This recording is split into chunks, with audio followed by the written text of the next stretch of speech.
The rain poured relentlessly over the dense jungles of Vietnam, turning the soil beneath Sergeant Daniel Carter's boots into thick, clinging mud.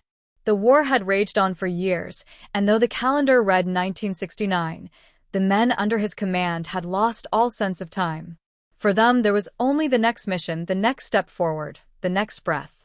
Daniel crouched behind a tree, wiping the water from his eyes as he scanned the darkness. His platoon, the 2nd Battalion, had been tasked with clearing a suspected Viet Cong hideout deep within enemy territory. Intelligence suggested the enemy had been using a small village as a staging ground for ambushes against American forces. But intelligence wasn't always reliable, and Daniel knew that walking into the village could mean stepping into a death trap. A soft whisper crackled in his earpiece. "Carter, movement ahead. About 50 yards." He signaled for his men to halt. The jungle was alive with the sound of insects and the distant rumble of thunder. He could barely make out the shape of Corporal Ben Jacobs, his radio operator, adjusting the antenna. Jacobs was young, barely out of high school, but he had proven himself in battle more times than Daniel cared to count. "Hold your fire unless I give the order," Daniel murmured. His men nodded in understanding, tightening their grips on their rifles.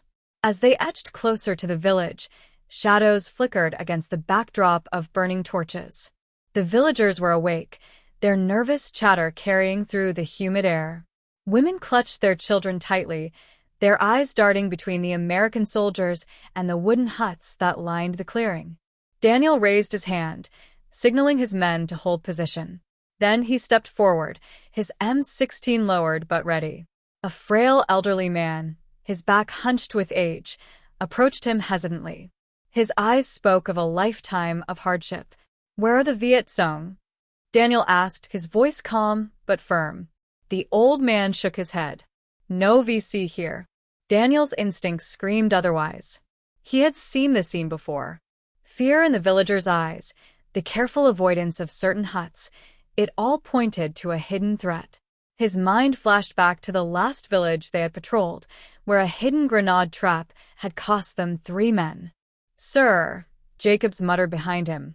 "I don't like this." Daniel nodded, stepping back. "Check the huts," he ordered quietly. As his men moved in, a gunshot rang out.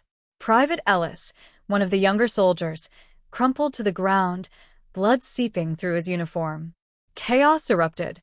Gunfire blazed from the nearest hut, the sharp rattle of AK-47s mixing with the desperate cries of villagers caught in the crossfire. "Take cover," Daniel shouted, diving behind a wooden cart as bullets splintered the wood around him.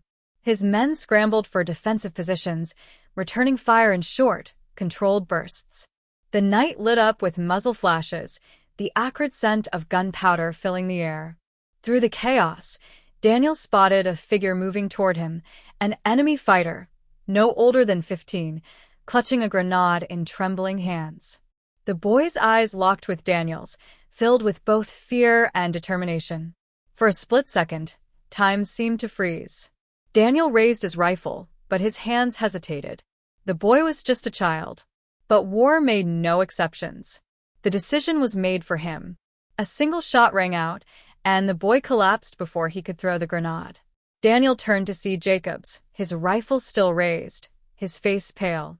The battle raged on for what felt like hours, though in reality, it was mere minutes. By the time the last shots were fired, the village was silent. Bodies, both enemy and civilian, littered the ground.